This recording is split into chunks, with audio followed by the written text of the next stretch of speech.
So hello everyone, ये हमारा new session हम स्टार्ट करेंगे टाइप 2 एवरेज से। एवरेज चैप्टर हम लास्ट टाइम हमने टाइप 1 किया था और ये हम टाइप 2 करेंगे। विदाउट वेस्टिंग मच टाइम हम लोग डायरेक्टली एक ट्रिक के ऊपर जाते हैं। अब ट्रिक कैसी है, ये है। सपोज क्वेश्चन है, average weight of 10 man is increased by 1.5 kg when one of the man who weighs 68 kg is replaced by a new man. ठीक है, find the weight of a new man. अब इसमें क्या करेंगे हम लोग, जब रिप्लेसमेंट का केस होता है हम लोग को पता होना चाहिए, जब रिप्लेसमेंट का केस होता है तो कौन सी ट्रिक यूज़ करेंगे। अब हमें नए आदमी जो आया, जिसने इसको रिप्लेस किया, जो नया आया, उसका वेट अगर हमें पता करना है वो रिप्लेसमेंट के केस में, तो हम क्या करेंगे, कितने से इंक्रीज़ हो रहा है वेट, 1.5 से। ठीक है, ऐसे करेंगे। और कितने मैन हैं, 10 लोग। इसमें कम ज़्यादा नहीं हो रहे लोग, इसमें सिर्फ रिप्लेस हो रहा है, तो लोग उतने ही रहेंगे। मतलब 10 लोग रहेंगे, इनटू कितने से वेट इंक्रीज़ हो रहा है, 1.5 से।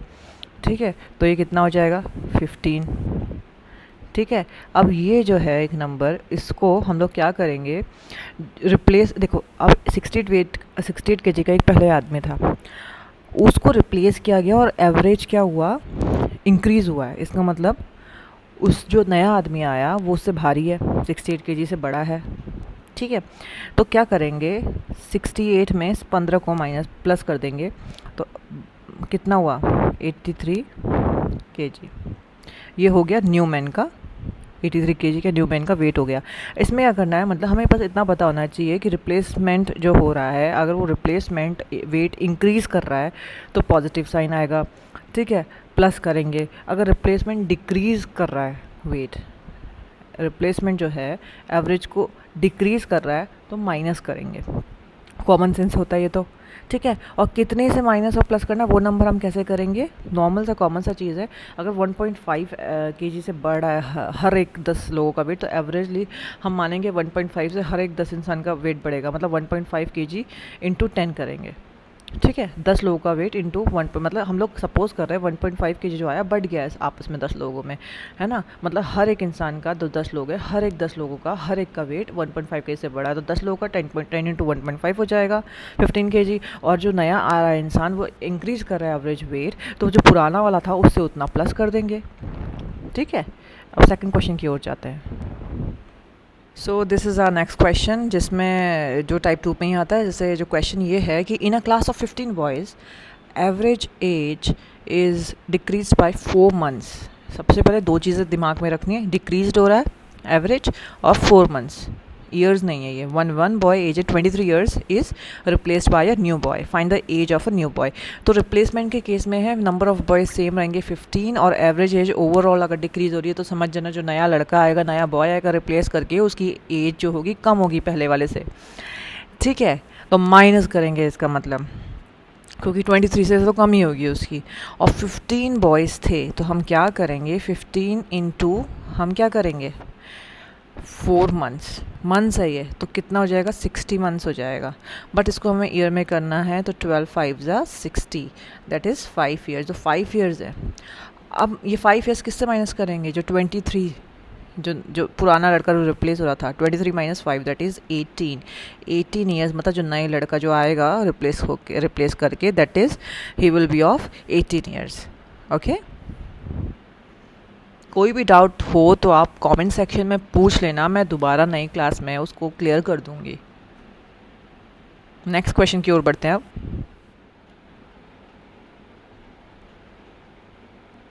सो हमारा ये नेक्स्ट क्वेश्चन है, in a group of 8 persons, when 2 persons aged 21 years and 23 years are replaced by 2 new persons, the average age is increased by 2 years, increase हो रही है।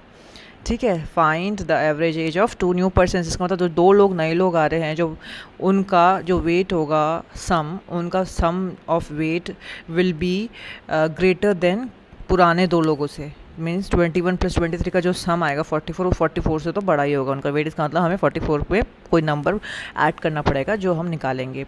अब हम क्या निकालेंगे, नंबर कैसे निकालेंगे, वही ये पुराना 8, तो लोग तो 8 ही रहेंगे। ठीक है, वो रिप्लेस हो रहे हैं, क्योंकि इंक्रीज या डिक्रीज नहीं हो रहा। 8 इंटू कितने से ये जो है एवरेज इंक्रीज हो रहा है, 2 से। 2 ईयर से, ठीक है। तो 16 ईयर्स तो ये होगा। 16 हम किस में प्लस करेंगे, 21 और 23 जो इन दोनों का सम है ना 44, इसमें 16 ऐड करेंगे तो ये होगा 60 ईयर्स। तो 60 ईयर्स जो है वो सम ऑफ द 2 न्यू पर्सनस है, ठीक है। अगर हम एवरेज एज निकालेंगे 2 न्यू पर्सन डिवाइड बाय 2 कर देंगे, सिंपल। बट हम इंडिविजुअल वेट नहीं निकाल सकते उनका, जब तक कि हमें किसी कोई और पैरामीटर हमें पता नहीं हो, किसी और की एज हमें पता ना हो उन दोनों में से। ओके, तो नेक्स्ट क्वेश्चन की ओर बढ़ते हैं हम। इस टाइप में एक और नेक्स्ट क्वेश्चन ले लेते हैं, लास्ट क्वेश्चन मेरे से पहले सॉल्व करने की कोशिश करेगा। So the next question is, average age of 10 persons increased by 1 year when 2 persons of age 42 and 38 years respectively are replaced by 2 new persons. Find the average age of 2 new persons. ठीक है। अब ये question है, ये भी replacement का case है। इसमें वही है, 2 लोग जा रहे हैं, 2 लोग आ रहे हैं, नंबर ऑफ़ पर्सन जो है वो चेंज नहीं हो रहे, और एज इंक्रीज़ कितने से हो रही है, 1 साल से, दैट इज़ 10 ईयर्स। तो ये 10 ईयर्स जो है, अब पुराने 2 लोग कौन से 42 और 38 वाले हैं, ठीक है।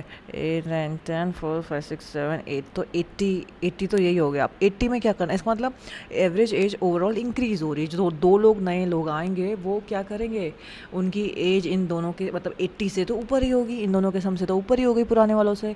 तो 80 में इंक्रीज़ करेंगे कितना, जितने से एवरेज एज ओवरऑल बढ़ रही है, that is 10 into 1 that is 10, that is 90 सम हो गया, और डिवाइड बाय 2 कर देंगे तो ये क्या हो गया 45, और 45 ईयर्स क्या हो जाएगी, एवरेज हो जाएगी। हम लोग इंडिविजुअल वेट फाइंड नहीं कर सकते जब तक कि हमें कोई और पैरामीटर्स पता ना हो। सो इस टाइप का टाइप 2 का तो ये क्वेश्चन कंप्लीट होता है। यहाँ पे कुछ क्वेश्चंस मैंने बताए। अब मैं टाइप 3 की ओर जा रही हूँ। तो टाइप 3 जो है हम क्या करते हैं, हम कुछ भी कर सकते हैं। हम बैटिंग एवरेज भी हमारे पास, बॉलिंग एवरेज वाले भी क्वेश्चंस हैं हमारे पास। चलो let's see what comes next. So ये हमारा टाइप 3 है। टाइप 3 एक ऐसा टाइप है जिसमें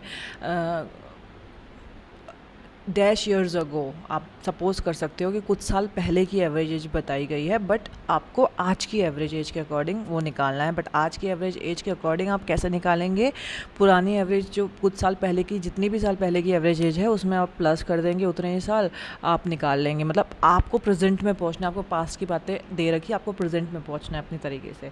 तो आप कैसे करेंगे, 3 years ago the average age of family of 5 members was 17 years. 3 साल पहले 17 साल थी एवरेज एज 5 लोगों की। तो आज कितनी होगी, हम क्वेश्चन यहीं से करेंगे। आज कितनी होगी, पहले पुराना 3 साल पहले 17 साल थी, तो आज कितनी होगी 17 + 3।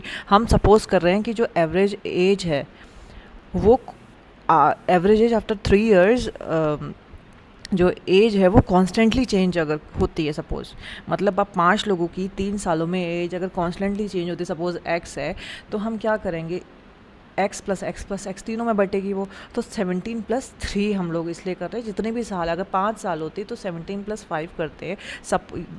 सपोज़ करना है इसमें कि एज जो है सबकी, जो 5 लोगों के जितने भी मेंबर्स हैं वो कॉन्स्टेंटली चेंज हो रही, कॉन्स्टेंटली, ठीक है। तो 20 हो जाएगी, ठीक है, 20 हो जाएगी। 17 + 3 मतलब हम प्रेजेंट में पहुंच गए हैं, ठीक है। 17 was past number, 3 years ago की बात थी, तो ये प्रेजेंट में पहुंच गए, आज की बात है, ठीक है। तो 20 जो है वो है आज का प्रेजेंट एवरेज एज है, ठीक है। तो after birth of a child present average age of the family same today, मतलब 17 साल जो थी, क्वेश्चन के अकॉर्डिंग तो 17 साल ही ना, सेम टुडे, सेम मतलब 20 साल नहीं है, सेम मतलब 17 साल ही है, क्योंकि क्वेश्चन तो पास्ट में ही चल रहा है। तो क्वेश्चन मतलब बोल रहा है कि आज भी 17 साल ही है, तो 17 है, लेकिन आप कितने लोगों की है, 6 लोगों की, एक चाइल्ड भी हो गया ना, 5 + 1, तो कितना हो गया 102।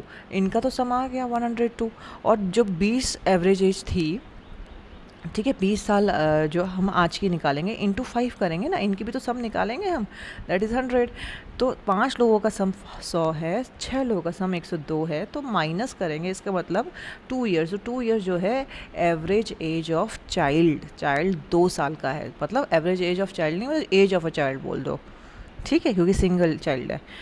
तो वो 2 साल जो है डिफरेंस जो है, चाइल्ड की एज पता चल गई हमें। 2 चाइल्ड होते तो दोनों का ये क्या होता, सम होता और एवरेज निकाल सकते थे हम। इंडिविजुअल एज नहीं फाइंड कर सकते हम लोग, ठीक है। बस इस क्वेश्चन में इतना याद रखना, आपको पास्ट से प्रेजेंट में आना है, और कुछ नहीं है प्लस करके।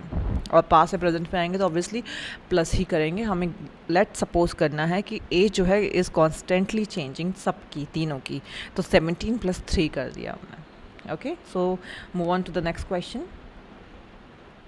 So this is our next question. 7 years ago, average age of husband and wife was 25 years. After the birth of a child, present average age of all the three is 22 years. मतलब child को मिला के 22 years average decrease हुआ है। Obviously इतना तो दिमाग में हमें पता होना चाहिए कि average age जो है decrease होगी, क्योंकि child की age इन दोनों के मुकाबले में बहुत कम होगी अभी बच्चे की, और जो recently पैदा हुआ है। तो obviously वो चीज़, जो तीसरी चीज़ है, इतनी कम चीज़ जुड़ेगी तो average age ऑटोमेटिकली डिक्रीज़ होगी। अब ये मत सोचना कि कोई इंसान आ रहा है नया तो इंक्रीज़ होनी चाहिए, नहीं होती, वो ओवरऑल बढ़ जाएगी तीनों में। ठीक है, नंबर जो है तीनों में ओवरऑल जितने भी लोग होते हैं बढ़ जाते हैं। ऑब्वियसली चाइल्ड इतना कम एज का है, उसमें भी वो बढ़ जाएगी तीनों की सम, तो ऑब्वियसली ये एवरेज तो डिक्रीज होना ही है। तो after the birth of a child, present average age of all the three is 22 years, find the age of a child. अब हम क्या करेंगे इसमें, देखो वही है 7 साल पहले का केस हमें पास करके बताया, हम प्रेजेंट में आएंगे, दैट इज़ 25 + 7 करेंगे, दैट इज़ 32। हम आज का एवरेज में पहुँच गए। ठीक है, अब देखो आज के एवरेज कितने लोगों का था, ये 2 लोगों का, तो ये कितना हो जाएगा 64। ठीक है, और जो 22 ईयर्स है after the birth of a child, जो 22 ईयर्स है इनटू कितना, 3 लोगों का है, एवरेज जो है 22 ये 3 लोगों का है, तो इसका सम कैसे, सम कितना होगा 22 × 3 दैट इज़ 66। अब इन दोनों का डिफरेंस जो होगा ना, वो होगी चाइल्ड की age, that is 2 years, child 2 साल का है। ठीक है, तो वैसे ही हम क्वेश्चन 3 पे पहुँचते हैं। ये हमारा नेक्स्ट क्वेश्चन है। 10 years ago average age of family of 4 members was 24 years. 2 babies having been born, इसमें 2 बच्चे पैदा हो गए, average age is same. If ages of babies differ by 2 years, what is the present age of younger baby. अब याद रखना है इसमें बेबीज़ का एज का डिफरेंस भी दिया हुआ है, मतलब एक और पैरामीटर एक्स्ट्रा दिया हुआ है जिसके हिसाब से आप इंडिविजुअल एज बेबीज़ की निकाल सकते हैं। So what is the present age of younger baby पूछा हुआ है, अब हमें पता चल जाएगा। देखो तो 10 साल पहले की बात बोल रहे हैं, 24 years, 4 लोगों की, 4 फैमिली मेम्बर थी, उसके बाद 6 हुए, 2 लोग और जुड़े, बट 24 जो था 24 क्या करेंगे, 1 मिनट, 24 × कितना करेंगे, सॉरी 24 10 साल पहले था, अब नया कितना होगा 10 साल, अब 10 साल बाद 34। अब 34 को किससे मल्टीप्लाई करेंगे हम, कितने लोग थे, 4 लोग थे, 34 × 4 कितना होता है 136 ईयर्स। ये हो गई 4 लोगों की सम ऑफ एजेस। अब कितने लोग हो गए, 6 लोग हो गए, बट एवरेज एज अभी भी कितनी है 24 ईयर्स है। तो देखो हम 10 साल बाद की बात करते हैं, 24 + 10 करेंगे, दैट इज़ 34। ये × 4 करेंगे, क्यों, क्योंकि 4 लोगों की बता रहा है। ठीक है, 34 × 4 मतलब 4 फैमिली मेम्बर्स की बात कर रहा है एवरेज, तो सम हम निकालेंगे, दैट इज़ इंटू मल्टीप्लाई करके इन दोनों का हो जाएगा 136। अब जो आजकल 6 लोग हो गए हैं उनकी एवरेज एज 24 ही है, बोल रहे हैं सेम है। ठीक है, कितना है 144, इसका मतलब इन दोनों का जो डिफरेंस आ रहा है माइनस करेंगे, वो बेबीज़ का एज ऑफ द सम होगा 8 ईयर्स। तो 8 ईयर्स जो है वो क्या है, एक्स सपोज एक बेबी की एज एक्स है, एक बेबी की वाई, तो इन दोनों का सम जो होगा वो 8 ईयर्स है, मतलब इन दोनों का सम पता है, अभी हमें इंडिविजुअल वेट नहीं पता है, इंडिविजुअल एज। और बट डिफरेंस क्वेश्चन में दिया x - y भी दिया हुआ है, दैट इज़ 2। ठीक है, 2 ईयर्स। तो बस ऑब्वियसली एलिमिनेशन कर दो या कैसे भी करके सब्स्टिट्यूशन मेथड से निकाल दो, ये कैंसिल हो जाएंगे, प्लस कर देंगे दोनों को, तो कितना हो जाएगा 2x = अगर इनको प्लस करेंगे दैट इज़ 10, x = 5। हम और हमें y निकालना, यंगर बेबीज़, मतलब हमें पता नहीं है कि x कम आएगा y कम आएगा, तो x की वैल्यू अगर कोई भी एक इक्वेशन में रख दो, x + y = 8 में रख दो, या फिर x - y = 2 में रख दो, तो y की एज आ जाएगी, दैट इज़ 3 ईयर्स। तो इसका मतलब यंगर बेबी कितना है 3 साल का है। ठीक है, तो एज निकल गई हमें, मतलब एक पैरामीटर में एक्स्ट्रा पता था डिफरेंस का, तो हमें पता चल गया। सो ये हमारा आज का 2 टाइप हमने कर दिया, टाइप 2 एंड टाइप 3, और हम नेक्स्ट सेशन में टाइप 4 एंड आगे के टाइप्स करेंगे, देखो कितना कर सकते हैं। बैटिंग एवरेज, बॉलिंग एवरेज, बहुत सारी चीज़ें आती है इसमें। ठीक है, तो हमने नेक्स्ट सेशन में हम कंटिन्यू करेंगे, और इसको आप घर में प्रैक्टिस करिएगा, कोई भी बुक उठा लीजिएगा, चाहे बैंकिंग की या कुछ भी। ठीक है, सीसेट के पेपर्स उठा लीजिएगा, इस मेथड से सॉल्व करने की कोशिश करेंगे तो बहुत चुटकियों भर में होगा, क्योंकि लॉन्ग मेथड तो देखो कोई यूज़ नहीं करता आजकल कंपटीशन में। ठीक है। और अपने फ्रेंड्स को भी बोलिए चैनल ज्वाइन करने के लिए, अदरवाइज़ हम लाइव क्लासेस या लाइव सेशन या लाइव टेस्ट नहीं ले पाएंगे, हम रिवॉर्ड्स नहीं दे पाएंगे लोगों को अपने, जो हम लोगों ने बहुत पहले सोचा था। तो अपने आप अगर कोई जो ये चाहते हैं कि खुद से सीरियस स्टूडेंट्स हैं, उनको प्लीज़ एस्पिरेंट्स तक के पहुँचाइए चैनल। ठीक है, टिल देन गुड बाय।